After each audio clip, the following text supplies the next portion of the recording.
This week on The Big Why, we investigate a listener question. Yeah, it's always been in the back. I've always wondered, why aren't there salmon in the Clark Fork? The Clark Fork River is one of the many tributaries to the Columbia River, but salmon haven't made the journey to Montana from the Pacific. Find out why wherever you get podcasts. Welcome to The Big Why, a series from Montana Public Radio driven by your curiosity about Montana. I'm your host, Freddie Monatis. This is a show about listener-powered reporting.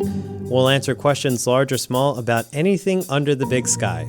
By Montanans, for Montana, this is The Big Why. For this episode, we're talking about salmon.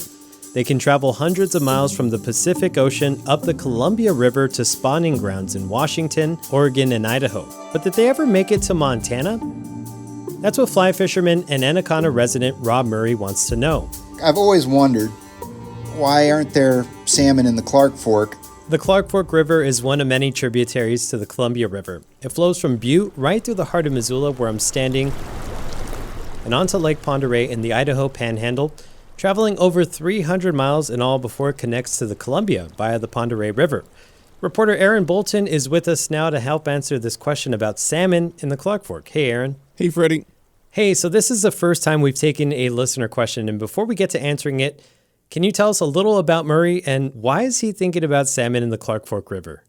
Yeah, Murray is a lifelong fly fisherman, and he's thought about why there aren't salmon in the river forever. Last year, he moved back to Montana after living in Alaska for decades, and he started fishing the Clark Fork again. And that question came in a blizzard. For a few days, we were floating the lower Clark Fork fishing and asked the guys I was fishing with, and none of them knew. Okay, so why aren't salmon making their way into the Clark Fork, even though it's connected to the Columbia, which does have salmon? When I first heard this question, my guess was that the roughly 150 dams throughout the Columbia River basin were preventing salmon from making it that far.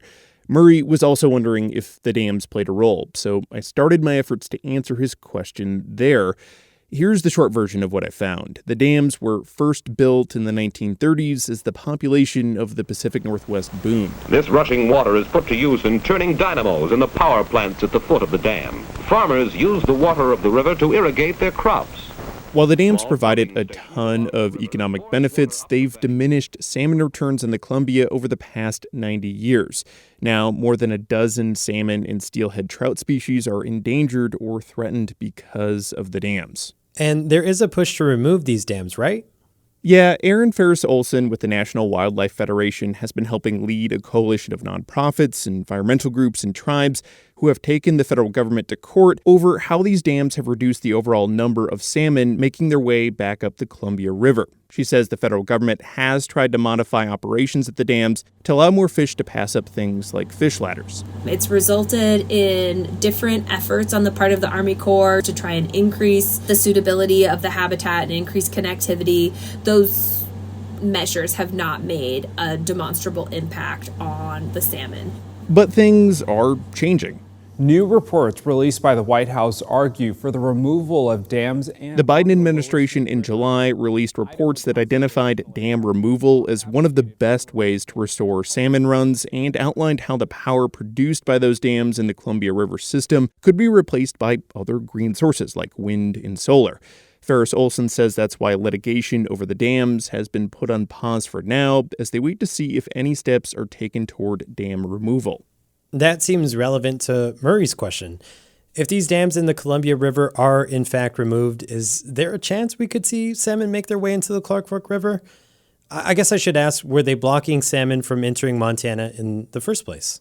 Well, I called up Montana Fish, Wildlife, and Parks, and the biologist I talked to said the answer was not really.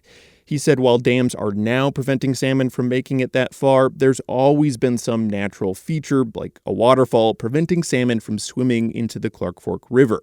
Idaho Fish and Game Fisheries biologist Rob Ryan says that impasse for salmon was somewhere on the Pend Oreille River, which connects the Clark Fork to the Columbia River. The thought was that it was somewhere near the Idaho-Washington border. Today, there's a dam there called Albany Falls. One way speculated that Albany Falls or a feature there at Albany Falls before the dam that's currently in that place was built limited fish distributions. So just want to make sure I'm understanding.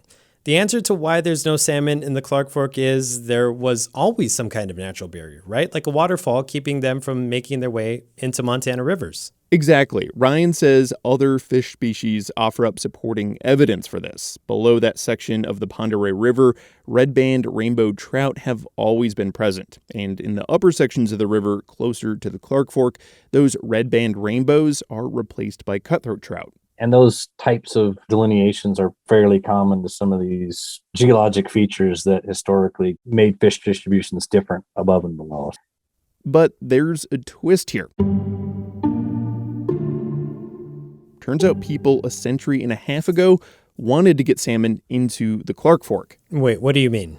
In researching this story, I stumbled upon this obscure compilation of letters online from the late 1800s.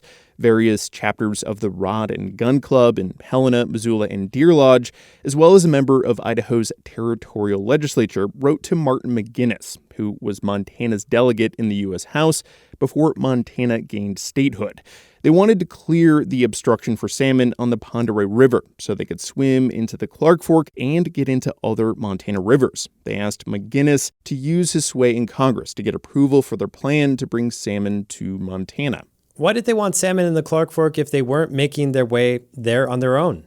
They talked about the economic value of the fish, estimating at the time the fisheries could be worth $200,000. That would be millions today.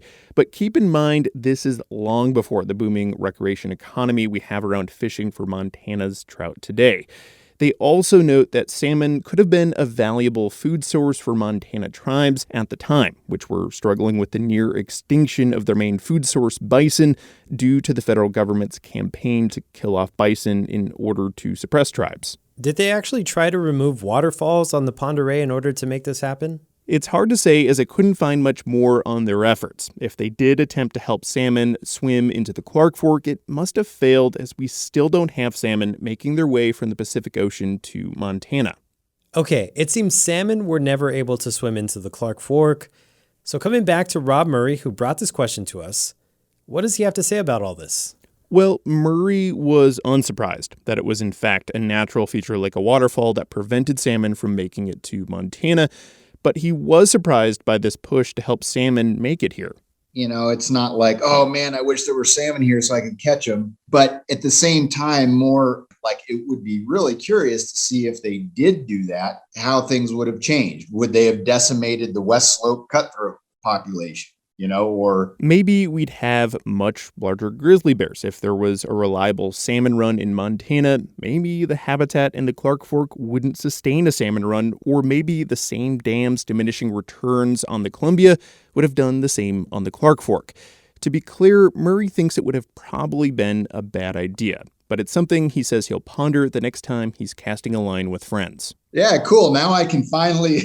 when this question comes up again, I can tell you.